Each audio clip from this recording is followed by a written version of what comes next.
Olá, tudo bem? O uso diário da maconha pode provocar em até 3 vezes o surgimento de psicoses. Este é o assunto de hoje com a professora da Faculdade de Medicina de Ribeirão Preto, Cristina Marta Delbem, que participou de um estudo internacional que comprovam estes números. Professora, tudo bem? Tudo bem.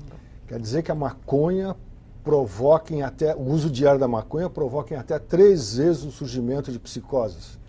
É isso, Marcos. Nós, nesse estudo multicêntrico que nós participamos, é um estudo que envolve 16 centros na Europa e nossa região aqui de Ribeirão Preto. É um estudo que tinha o objetivo de avaliar a incidência, o número de casos novos de psicose numa determinada população, num determinado período de tempo, nesses 17 centros, e também avaliar fatores de risco e fatores protetores para a psicose. Um dos fatores que foram avaliados foi o uso de maconha. Nesse estudo, o que foi questionado aos pacientes e a controles de base populacional, indivíduos da comunidade que também participaram de estudo, o que foi solicitado a eles é que eles descrevessem o padrão de uso de maconha. Com que idade começaram a usar, se usaram ou se continuam usando atualmente, a frequência de uso, né, o padrão de uso durante a semana, o tipo de maconha que era utilizada e quanto dinheiro gastavam nesse uso de maconha. Levando em conta todos esses fatores, o que a gente observou nesse estudo foi que o uso diário de maconha aumentava em 3 vezes o risco de psicose, analisando esses 17 centros conjuntamente. E outro fator importante é que o tipo de maconha utilizado, ou seja, a maconha que tivesse um alto nível, um alto teor de THC, que é o princípio ativo da maconha, aumentava ainda mais esse risco.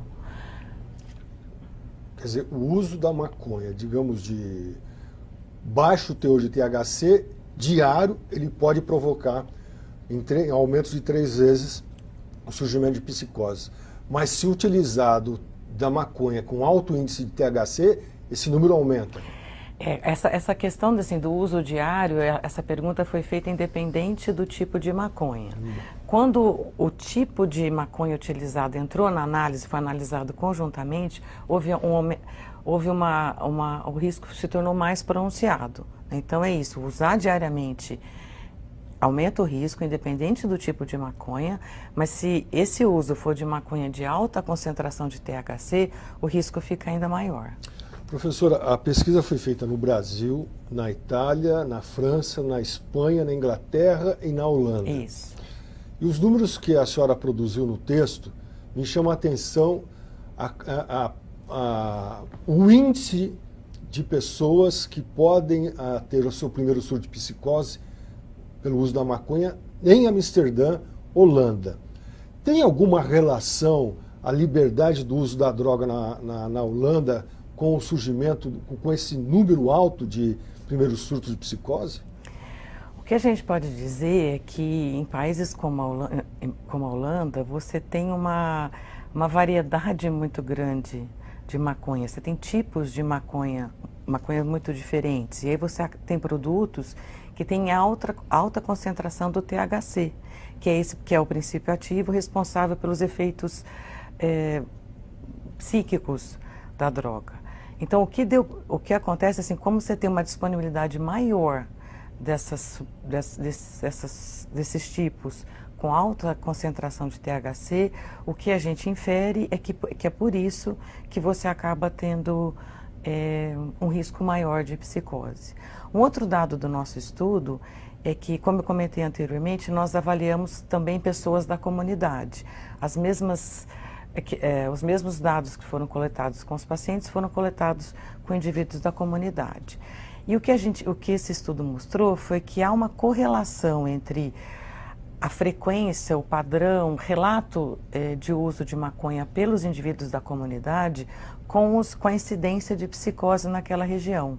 Então você pode inferir daí assim, que você tem um padrão populacional de que em ambientes onde você tem um uso frequente aumentado de maconha, você tem essa associação com o aumento da ocorrência de casos novos de psicoses. Nesse mesmo estudo, mantendo ainda o assunto lá em Amsterdã, se não houvesse o consumo da maconha diário e não houvesse o consumo de maconha com alto índice de THC, tanto em Londres quanto em Amsterdã, que são duas cidades que foram pesquisadas, haveria uma redução nos casos novos. Então, nesse estudo foi feita uma análise, um tratamento estatístico para tentar responder essa questão. Então, uma coisa que é importante, assim, se nós estivermos certos nessa relação causal entre o uso de maconha e psicose, o que essa análise mostrou é que se não houvesse no mercado, por exemplo, a disponibilidade de maconha de alto teor de THC, seria possível reduzir, e além do alto teor, esse uso diário, esse uso frequente, né, seria possível reduzir em até 50% o número de casos novos de psicoses em Amsterdã e em 30% em Londres, por exemplo, né? Então você tem essas variações por local, por área geográfica também. Então vamos voltar aqui para a nossa região, professora. Pelos dados que a senhora apurou, em São Paulo, numa pesquisa feita de 2002 a 2005, para cada 100 mil habitantes, 15, quase 16 pessoas desenvolveriam algum tipo de psicose. Aqui na nossa região, o Ribeirão Preto ficou com 17 para cada 100 mil e a região de 21 para cada 100 mil. Por que há essa diferença de números? Então, esse eu acho que é uma informação muito importante. Assim, até há uns 10, 20 anos, nós tínhamos a ideia de que a esquizofrenia e outras psicoses, elas tinham uma incidência semelhante em qualquer parte do globo, em qualquer cidade. E o que os estudos epidemiológicos começaram a mostrar é que há uma variação importante na incidência da psicose, dependendo de área geográfica, país. E provavelmente isso acontece porque você tem fatores ambientais diferentes atuando nessa incidência. Então, só para te dar um exemplo, nesse estudo multicêntrico, a incidência de psicose em Amsterdã foi de 61 para cada 100 mil habitantes, enquanto você tem cidades pequenas da Espanha, que essa incidência foi de 6. Então, além da maconha, tem outros fatores ambientais que provavelmente estão interferindo, contribuindo para a ocorrência desses casos. E o dado que nós temos na nossa região é muito interessante, nós estamos ainda tentando entendê-los melhor. Esse primeiro estudo, esse é um estudo preliminar, né, que a gente caracterizou da nossa região, e o que a gente viu foi que, como você comentou, que a incidência em Ribeirão Preto foi menor do que nas cidades vizinhas. A nossa hipótese, que isso ainda precisa ser melhor explorado, provavelmente isso tem alguma relação com indicadores socioeconômicos, né, de que Ribeirão seria uma cidade com melhores condições de vida, com outros, com padrão de estressores sociais menores do que a gente tem na nossa região. E é importante comentar que isso é diferente do que você vê em países desenvolvidos. Na Inglaterra, por exemplo, a incidência em cidades menores, como Nottingham, Bristol, Cambridge, é menor do que em Londres, que é uma grande metrópole. Então, a urbanicidade, viver em grandes cidades, é considerado como um risco para a psicose. E o que nós estamos vendo na nossa região é o contrário do que se vê em países desenvolvidos. Então, provavelmente tem alguma relação com esses indicadores, com privação social, alguma coisa assim. É coisa ainda para ser explorada. Professora, com base nesse resultado, mesmo que seja preliminar, o que é que pode ser aplicado em termos de política pública? Para onde a senhora acha que deve caminhar essa política? Olha, eu acho que a questão, por exemplo, eu acho que essa questão do uso de maconha, né, pegando esse exemplo, e aí nós vamos ter outros fatores ambientais. Nós, como médicos, assim, a nossa obrigação da evidência científica para que os diferentes setores da sociedade reflitam de uma maneira apropriada a respeito de tomadas de decisões em políticas públicas. Então, essa questão, por exemplo, de que o uso diário de maconha e maconha de alto teor de THC, que isso aumenta o risco de psicose, e não só de psicose, aumento de outros transtornos mentais também. Essa é uma questão que tem que ser levada em consideração quando nós fazemos discussões a respeito, por exemplo, da descriminalização da maconha, né? Existem outros fatores, assim, como a gente estava comentando da nossa região, de situações de privação social, a gente sabe que elas aumentam o risco de psicose. Nesse nosso estudo aqui da região, nós temos um dado interessante, assim, que diz que pessoas que se autodeclararam como não brancas, com a cor da pele não branca, tiveram um risco maior de psicose do que as pessoas que se declararam branca.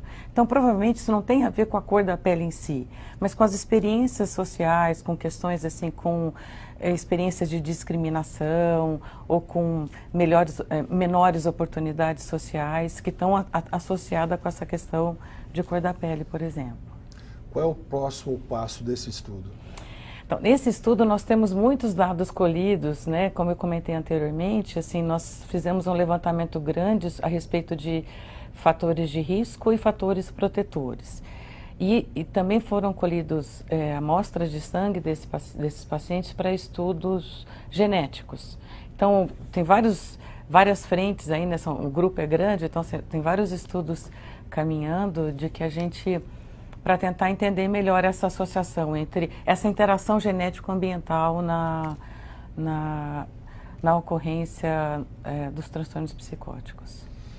Ok, eu conversei com a professora Cristina Marta Delben, professora da Faculdade de Medicina de Ribeirão Preto, ela e pesquisadores de outros 5 países, Inglaterra, França, Itália, Espanha, Holanda e o Brasil, realizaram um trabalho de 2012 a 2015. O estudo todo foi de 2010 a 2015. Nós aqui colhemos dados de 2012 a 2015. E esse estudo teve agora um artigo recentemente publicado numa importante revista da área da psiquiatria que comprova, ou pelo menos faz a associação do primeiro surto de psicose com a utilização de maconha diariamente ou então com maconha com alto teor de THC. Professora, muito obrigado pela sua participação. Eu que agradeço, foi um prazer estar aqui. Muito obrigada. Espero vocês no próximo programa da TV do Complexo de Saúde da Faculdade de Medicina de Ribeirão Preto, do Hospital das Clínicas e da FAEPA. Até lá.